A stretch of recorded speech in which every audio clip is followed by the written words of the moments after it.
USC tries to keep its playoff hopes alive in the battle for the victory bell, and it'll have to escape a sold-out Rose Bowl, including almost 17,000 students, the biggest student section in the history of Bruins football. Time to bring in the experts for this one, Ryan Abraham and David Woods. Guys, both programs surging in the Pac-12, but won't be around much longer. Lincoln Riley's first time coaching in this game. So, David, take this one first. What does this edition of the rivalry mean for both of these teams? For UCLA, I think it's absolutely huge for Chip Kelly. This would be his chance to have a truly successful season, maybe for the first time at UCLA. He needs to beat USC and then beat Cal to finish 10-2. I think the reality is UCLA's playoff hopes went up in smoke this past weekend against Arizona, but there's still a lot to play for. This game, for a lot of UCLA fans, this is the game they care about, main rivalry game against USC. It's at home, where UCLA has been much more successful over the years in this rivalry game. But for Chip Kelly, he needs to put together another good season, especially heading into the Big Ten in the next 2 years. Needs to get recruiting going, and this could be the big start of that. Yeah, on the USC side, for Lincoln Riley, his very first season at the helm, running the Trojan program, and obviously had a lot of success at Oklahoma, and he needed to prove it. I think when he came in, there was a lot of fanfare about the hiring and everything that he could do, and going to playoffs and Heisman Trophy finalists and all that kind of stuff. But you needed to show on the field. So having a 9-1 start, I think, is a great beginning for Lincoln Riley. But I think the main thing is he does want to try to win that Pac-12 championship. And USC controls their own destiny going into this game. I think, he understands rivalry games, but they have a lot of transfers on this team that, maybe they were in the Auburn-Alabama rivalry game or Texas-Oklahoma. USC and UCLA is different, and he talked about that this week. So it's an important game for both programs, but USC controlling their own destiny, trying to make it to Las Vegas for the Pac-12 championship game, just adds a little extra juice. So both coaches trying to make a statement here. One way they can do that is with points. We're expecting a high-scoring Hollywood affair in this one. Both teams averaging about 500 yards a game, scoring close to 40 points a game. But the Trojans just lost Travis Dye to a leg injury. So, Ryan, how does that change how their offense looks? Yeah, he's only been around the program 8-9 months, but he's become an emotional leader on this team, and just everyone has rallied around Travis Dye. He became the featured back.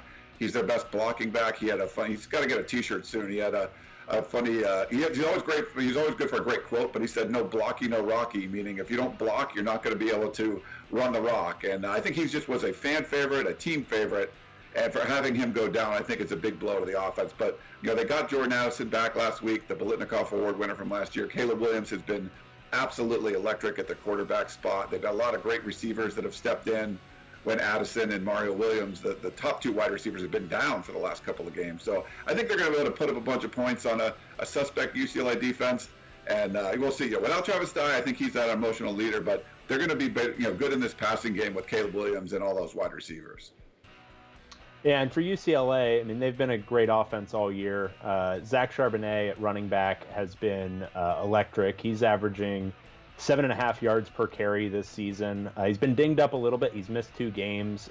He's not probably 100% right now, and if there's an issue for the offense, the running back depth isn't great right now. There's several injuries to a bunch of backups. But they should still be able to run the ball in this USC defense. And then Dorian Thompson-Robinson at quarterback is playing his best football of his career. He's been at UCLA now for about 5 years, starting games every single season.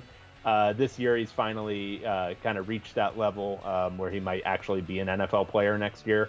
But he's been good. And then Jake Bobo at receiver has been a really great addition from Duke.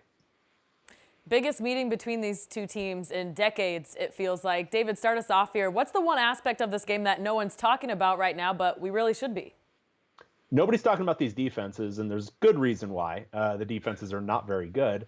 But one aspect is USC's pass rush is certifiably very good. It's the one aspect of that defense that I think should give UCLA fans pause, especially given UCLA's issue at offensive tackle the last couple of games.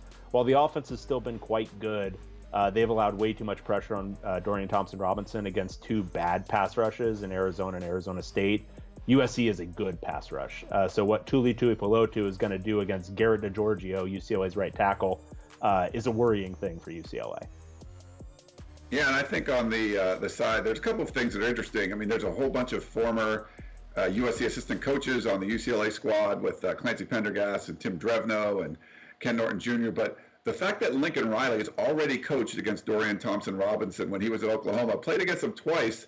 Kyler Murray was his quarterback when he was at Oklahoma, and Lincoln Riley talked about that this week. Like, hard to believe. He said it seemed like Dorian Thompson-Robinson was 15 years old at the time. But there's some history there between Lincoln Riley and Dorian Thompson-Robinson because he's been around so long. But to think that Kyler Murray and Dorian Thompson-Robinson played against each other in college is just kind of baffling to me.